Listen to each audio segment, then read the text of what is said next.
Halo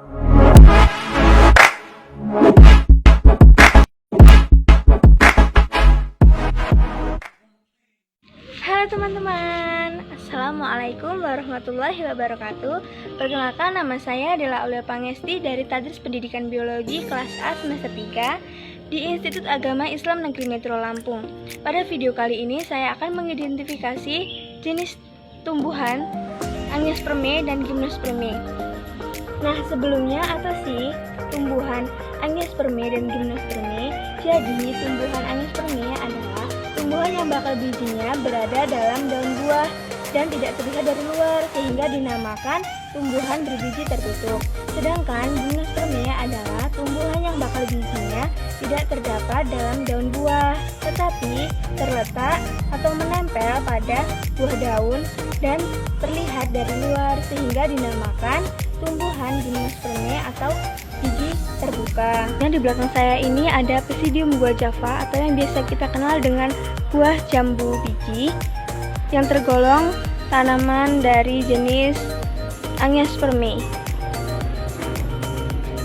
Morfologi jambu biji atau Psidium buah Java termasuk jenis tanaman perdu atau pohon kecil di mana jambu biji bisa memiliki pohon dengan tinggi sekitar 2-10 meter. Batang berkayu dan keras serta kulit batang licin dan berwarna coklat kehijauan.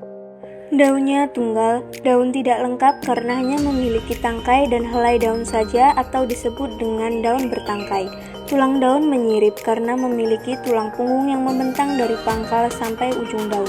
Bagian yang berbentuk tumpul dan bagian atas daun memiliki warna yang jauh lebih terang dibandingkan bawahnya. Buah berukuran seperti bola tenis dan berbentuk bulat. Daging buah jambu dapat dikatakan tebal di mana daging buah itu akan bertekstur lunak apabila buah sudah matang. Biji banyak berkumpul di bagian tengah dan ditutupi oleh daging buah. Ukuran lumayan kecil seperti butiran pernak-pernik gelang dan memiliki warna kuning kecoklatan.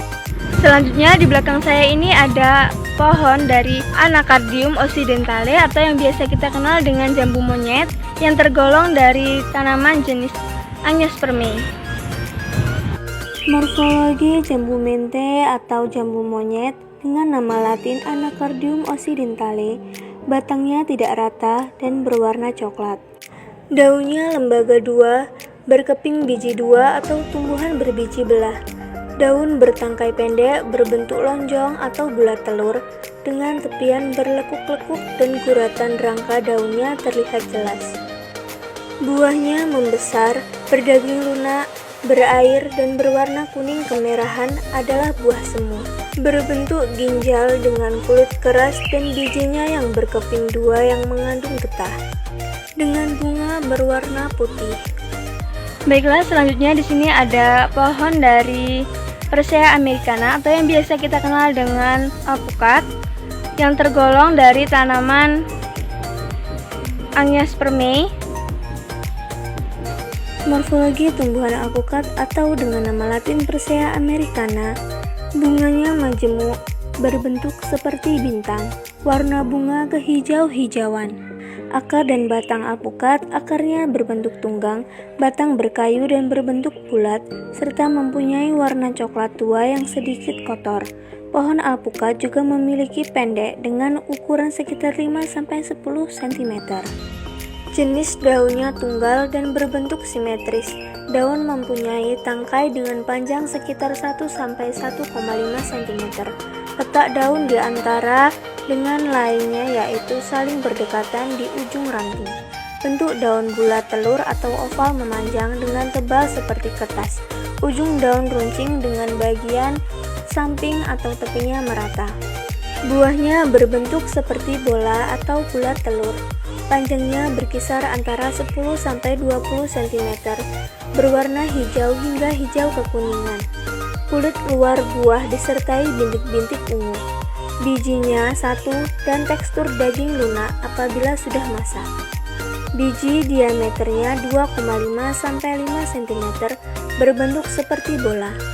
Baiklah, selanjutnya di belakang saya ini ada pohon dari Dimmocarpus longan atau yang biasa kita kenal dengan pohon buah kelengkeng yang tergolong dari tanaman Angiospermae.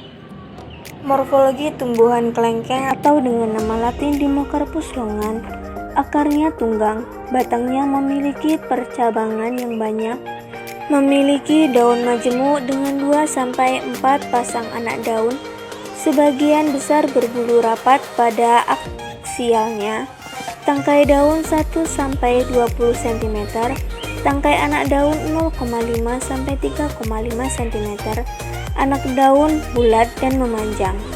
Buah kelengkeng berbentuk bulat, warna coklat kekuningan. Daging buah tipis berwarna putih dan agak bening. Pembungkus biji berwarna coklat kehitaman mengkilat, terkadang berbau dan agak keras.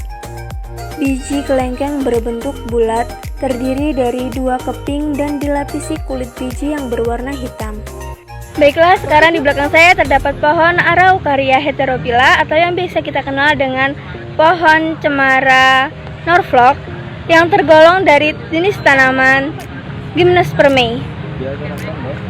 Morfologi tanaman cemara Norfolk atau Araucaria heterophylla, bentuk pohon berukuran tinggi serta berbentuk kerucut dengan daun yang memiliki bentuk cukup ramping serta runcing yang berguna sebagai alat untuk mengurangi penguapan yang berlebihan.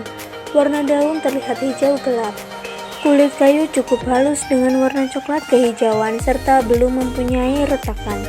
Kulit yang sudah dewasa dikatakan cukup tebal serta warnanya yang coklat gelap dan biasanya ditemukan retakan pada sekujur tanaman cemara. Pada umumnya tidak menghasilkan buah akan tetapi dapat menghasilkan runcung cemara. Baiklah, di belakang saya sekarang sudah terdapat pohon dari Gnetum gnemon yang biasa kita kenal dengan sebutan pohon melinjo yang termasuk tumbuhan jenis Gymnospermae. Morfologi dari tanaman melinjo atau dengan nama latin Gnetum gnemon. Akarnya tunggang, berwarna coklat hingga keabu-abuan gelap. Akar tanaman melinjo mampu menembus tanah sampai kedalaman 3-5 meter, bahkan lebih. Batang berbentuk bulat memanjang dengan diameter 10-20 cm, juga bisa lebih. Batang dapat tumbuh tegak mencapai 15-20 meter dengan permukaan batang yang rata. Batang juga memiliki cabang monopodial yang terlihat cukup jelas, besar dan panjang. Daunnya tunggal, bentuknya oval dan terdiri dari beberapa helai daun. Tepinya rata, daun saling duduk berhadapan serta bentuk tulang yang menyirip. Pada bagian dalam daun memiliki serabut halus yang berwarna putih. Bijinya terbuka dengan lapisan luar yang keras dan memiliki selaput pelindung dengan tandan bunga yang berdaging. Biji berwarna hijau muda jika belum matang dan berwarna merah pekat jika sudah matang atau tua. Bunganya tidak sempurna karena terpisah antara bunga jantan dengan bunga betinanya. Pada bagian bunga jantan terdapat benang sari. Bunga betinanya terdapat karangan bulir. Biasanya dalam proses penyerbukan tidak secara langsung akan tetapi memerlukan bantuan angin, air, hewan, dan manusia. Baiklah, sekarang di belakang saya sudah terdapat pohon dari cicak serumpi atau yang biasa kita kenal dengan pakis haji yang tergolong dari jenis tanaman Gymnospermae.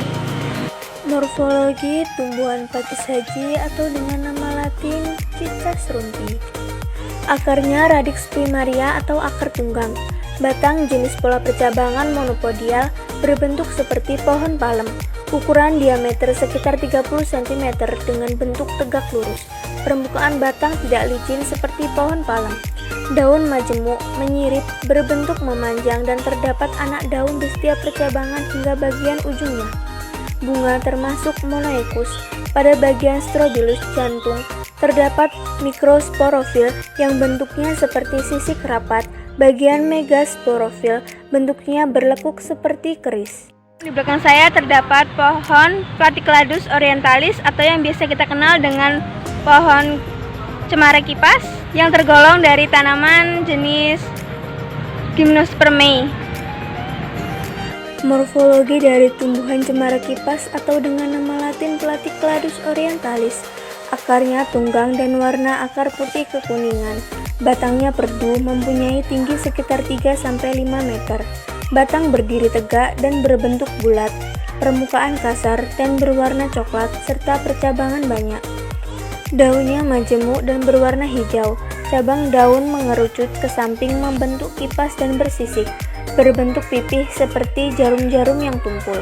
Nah, itu tadi sedikit penjelasan mengenai identifikasi tanaman Angiospermae dan Gymnospermae. Semoga apa yang dapat saya sampaikan bermanfaat untuk kita semua. Saya akhiri. Wassalamualaikum warahmatullahi wabarakatuh. See you.